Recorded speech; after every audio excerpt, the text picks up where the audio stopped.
ഇന്ന് നമുക്ക് നമ്മുടെ കൃഷിക്കാരായ സഹോദരങ്ങളെ സമർപ്പിച്ച് പ്രാർത്ഥിക്കാം. അവർക്ക് നല്ല വിളവ് ലഭിക്കുന്നതിന്, കാലാവസ്ഥ അനുകൂലമാകുന്നതിന്, വിളവിന് നല്ല വില ലഭിക്കുന്നതിന്, അങ്ങനെ കുടുംബങ്ങൾ നല്ല നിലയിൽ ജീവിക്കാൻ ഇടയാകുന്നതിനൊക്കെ വേണ്ടി നമുക്ക് പ്രാർത്ഥിക്കാം. മത്തായി 9:37-38 വിളവധികം വേലക്കാരോ ചുരുക്കം. അതിനാൽ തൻ്റെ വിളഭൂമിയിലേക്ക് വേലക്കാരെ അയക്കാൻ വിളവിൻ്റെ നാഥനോട് പ്രാർത്ഥിക്കുവിൻ എന്ന് ഈശോനാഥൻ പറയുന്നു. നല്ല വിളഞ്ഞു കിടക്കുന്ന വയലുകൾ കാണുമ്പോൾ ആരുടെ കണ്ണാണ്, ഹൃദയമാണ് ആനന്ദിക്കാത്തത്? ഒരു കൃഷിക്കാരൻ്റെ മകൻ എന്ന നിലയിൽ പലപ്പോഴും അവയെ നോക്കി ഞാനും നെടുവേർപ്പെട്ടിട്ടുണ്ട്, ആനന്ദാശ്രുക്കൾ അണിഞ്ഞിട്ടുണ്ട്.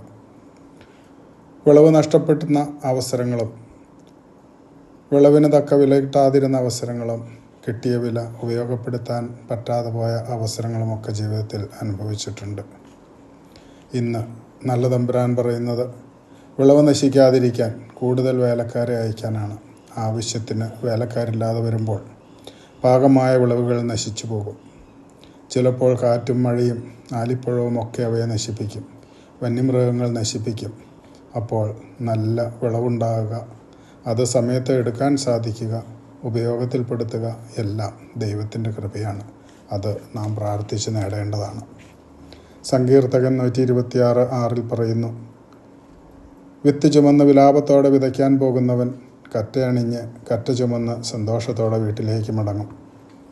വിതയ്ക്കാൻ പോകുന്നവൻ്റെ ഉള്ളിൽ ആധിയാണ്. സമയത്ത് മഴ കിട്ടുമോ?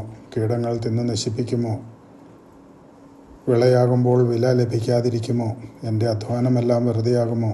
എൻ്റെ കുടുംബം, എൻ്റെ മക്കൾ, എൻ്റെ കടങ്ങൾ എല്ലാത്തിനും തികയുമോ? എല്ലാ ടെൻഷനും കൂട്ടിവെച്ച് അവൻ റിസ്ക് എടുക്കുകയാണ്. കണ്ണും വയ്ക്കാതെ കാവലിരിക്കുകയാണ്. കാരണം വൈരികൾ കളകൾ വിതയ്ക്കാൻ സാധ്യതയുണ്ട്. മറ്റ് ആപത്തുകൾ വരാൻ സാധ്യതയുണ്ട്.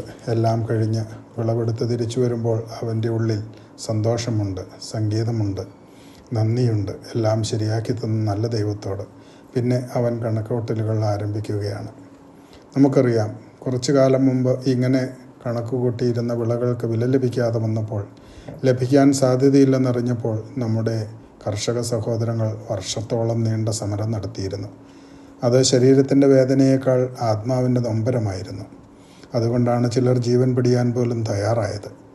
കൂടെ നിൽക്കുമെന്ന് കരുതുന്നവർ ചതിക്കുമ്പോൾ, സ്വാർത്ഥരാകുമ്പോൾ, മറുകണ്ണ് ചാടി ചിലർക്ക് വേണ്ടി നിലകൊള്ളുമ്പോൾ ആത്മാവിനും അഭിമാനത്തിനും പൊള്ളലേൽക്കും. അപ്പോൾ മരണമാണ് ഭേദമെന്ന് ചിന്തിക്കാൻ, ഞാൻ മരിച്ചാലും ബാക്കിയുള്ളവർക്ക് ഫലം ലഭിക്കുമെന്ന നല്ല സ്നേഹിതൻ്റെ മനസ്സോടുകൂടി അങ്ങനെ ചിന്തിക്കുന്നവരുമുണ്ട്. ഇതെല്ലാം തട്ടിയെടുത്ത് സ്വന്തമാക്കുന്നവർ, അതിന് കൂട്ടുനിൽക്കുന്നവർ ജീവിതത്തിൽ വരും തലമുറകളുടെ അപജയം വഴിയായും അതിനെല്ലാം വില കൊടുത്തേ പോകൂ എന്ന് മനസ്സിലാക്കാൻ ശ്രമിക്കാം. തിന്മയ്ക്ക് പ്രതിഫലം തിന്മയായിരിക്കുമല്ലോ. ഈശോ പറയുന്നു, ഞെരിഞ്ഞിലിൽ നിന്ന് അത്തിപ്പഴങ്ങളുണ്ടാകില്ലല്ലോ. മത്തായി 7:16. ഇനി ഈ വിളവെടുപ്പ് ലോകാന്ത്യമായി, അന്ത്യവിധിയുമായി ബന്ധമുള്ള ഒന്നാണ്. വിളവിൽ നിന്ന് കളകൾ വേർതിരിക്കപ്പെടുന്നത് പോലെ നന്മയും തിന്മയും തമ്മിൽ വേർതിരിക്കപ്പെടും. നമ്മുടെ അധ്വാനത്തിനും കാത്തിരിപ്പിനും വില നൽകപ്പെടും, പ്രതിഫലം നൽകപ്പെടും. അപ്പോൾ നല്ലവരോടുകൂടെ അവൻ്റെ വലതുവശത്ത് നിൽക്കാൻ യോഗ്യത ലഭിക്കാൻ നന്മ മാത്രം ചിന്തിക്കാം, പറയാം, പ്രവർത്തിക്കാം. അതിനുള്ള അവസരമാകട്ടെ ഈ നോമ്പുകാലം.